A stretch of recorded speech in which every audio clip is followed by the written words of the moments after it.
সিলেটে জিম্বাবুয়ের বিপক্ষে প্রথম টেস্টের পরই নাহিদ রানা উড়াল দিয়েছিলেন পাকিস্তানে। সেই টেস্ট শেষ হওয়ার প্রায় 2 সপ্তাহ হয়ে গেল, তবে পাকিস্তান সুপার লিগ পিএসএলে এখনও তার অভিষেক হয়নি। রানাকে দেখতে বাংলাদেশের ভক্ত সমর্থকেরা অধীর আগ্রহে অপেক্ষায় থাকলেও সে অপেক্ষা শেষ হচ্ছে না। নাহিদ রানা পাকিস্তানে পা রাখার পর পেশোয়ার জালমি খেলেছে মাত্র 3 ম্যাচ, তবে এখন পর্যন্ত জালমির একাদশে সুযোগ হয়নি তার। কেন পেশোয়ারে সুযোগ মিলছে না রানার, এই প্রশ্নের উত্তর খুঁজতে যেতে হবে একটু পেছনে। 22 বছর বয়সী বাংলাদেশের এই পেসারকে বাংলাদেশ ক্রিকেট বোর্ড বিসিবি আংশিক পিএসএল খেলার অনাপত্তিপত্র দিয়েছে, অর্থাৎ সিলেট টেস্টের পর পিএসএল খেলার অনুমতি পেয়েছেন রানা। বাংলাদেশ জিম্বাবুয়ে প্রথম টেস্ট শেষ হয়েছে 23 এপ্রিল।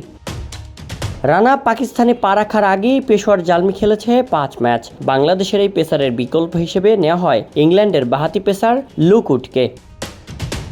সুযোগটা দারুণভাবে কাজে লাগাচ্ছেন উড। এখন পর্যন্ত 6 ম্যাচ খেলে 6.94 ইকোনমিতে 9 উইকেট নিয়েছেন তিনি। তাই রানা যাওয়ার পরও উডকে খেলাচ্ছে পেশোয়ার জালমি, আর এই কারণেই দলে জায়গা পাচ্ছেন না নাহিদ রানা। Shayan Sabbir, BD archive.